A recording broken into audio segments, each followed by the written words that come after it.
everyone, Swaroop here. Before I go any further, I have to apologize and say sorry for the long break. But July of last year, I opened a little shop on Etsy, and yes, you can find my artwork there now. So as with anything new, it did take a lot of time to get sorted out and trying to understand that platform. And I decided to take a break from making videos because the editing was taking a lot of time and I was finding it impossible to do all of that. But start of this year, I promised myself to get back here. So here I am today. I have a watercolor tulip video, and it's more of my loose and expressive style where I try to show the wet on wet technique of painting tulips. So I really hope you'll enjoy it. And the supplies that I've used are the standard, except for the watercolor paper. I have used Arches. It's 100% cotton, 140 pound cold press watercolor paper. The colors that I have used are primarily, I've tried to keep my colors to the three primaries. So I've just used one yellow, a red, or a pink, it's a quin rose, and ultramarine blue. Apart from these, I haven't used anything else. I have just mixed them in various proportions and got all of the colors that I have used on this painting. I really hope you'll enjoy this one, and as and when needed, I'll be back. Enjoy the music for now.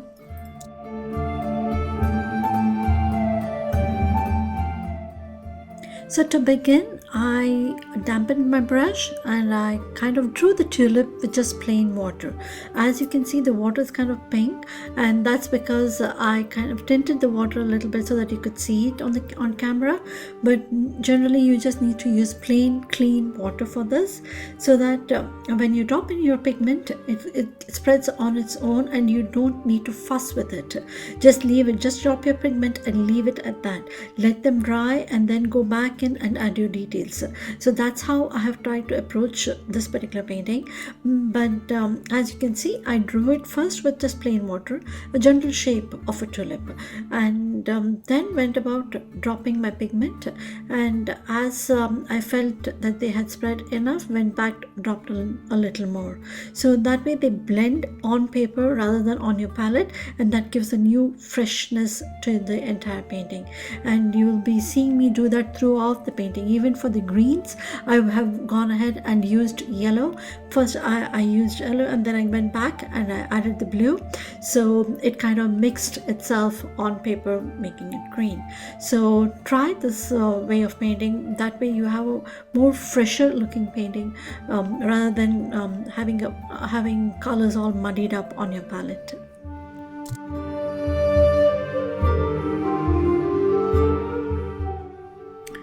So as you can see, I'm actually working upside down at this point. The painting is such that, or the composition is such that you could use it either ways.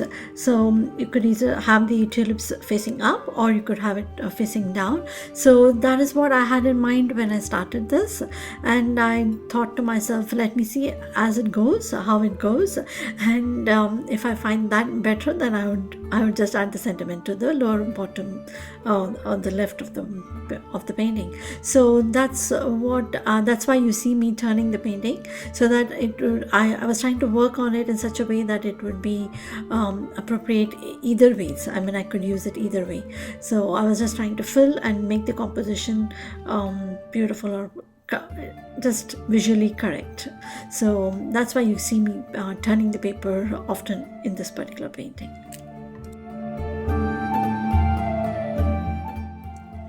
So there you saw me splash some water on the painting completely, no inhibitions, just took a really wet brush and threw some water on the painting so that whatever was damp would move even further. I could even use a spray bottle at this point, but just so that I won't intimidate my viewers, I went a little slow and just took a damp brush and I threw some water on all over the paper. But ideally a spray bottle would work even better, because that way you have a uniform and equal flow of a spray of water. What it does at this point is there is some pigment which is really damp and some which is dried. So it loosens up the dried and it spreads what is already damp. So that gives me I really love it when I do that, because it makes me so happy to see all the colors just spread on their own, and there's a kind of an organic feel. Each of them, they just take their own place and they just flow in a beautiful manner, and that's what I like about the loose and expressive style of paintings. So that's what you saw me do there, and I do it on almost all of my artwork and all of my paintings.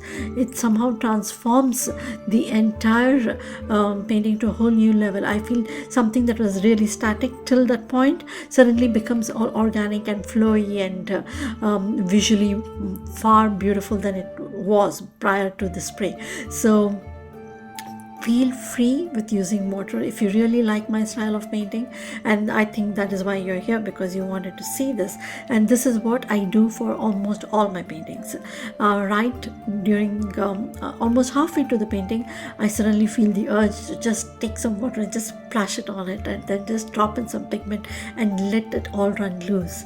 So that's what makes me happy. So give this kind of the technique a try. Just feel free, just let it go loose, and don't touch the paintbrush back to the pigment, because then it makes a backflow there and you get blooms, which of course in its own way at the right spot it is beautiful. But for a major part, just don't take your brush back to the painting until you're sure you want to go back and add in the details.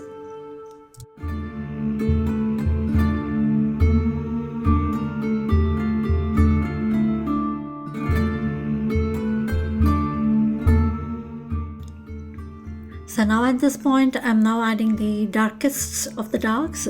So I went back in and added some darks to the middle, and there I'm actually using a new color. As I had said, I had used just 3 colors up until now, and here I use I think it is a pyrrole red, or I think it's an alizarin crimson. Either way, so you could use quin rose and add a little bit of ultramarine to it, and then you get a purplish pink, which also I have used towards the edges of the flower of the tulip.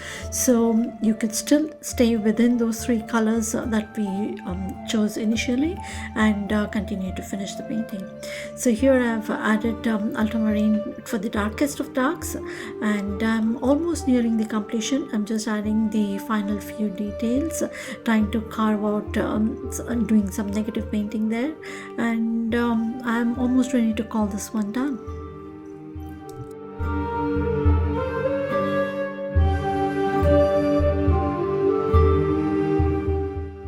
So here is a finished card. I have mounted it on a 5x7, and you can find this card in my Etsy store, so don't forget to check out the store. Thank you so much for joining me. I really hope you enjoyed this video today, and hopefully I'll be back with yet another video very soon. Bye-bye.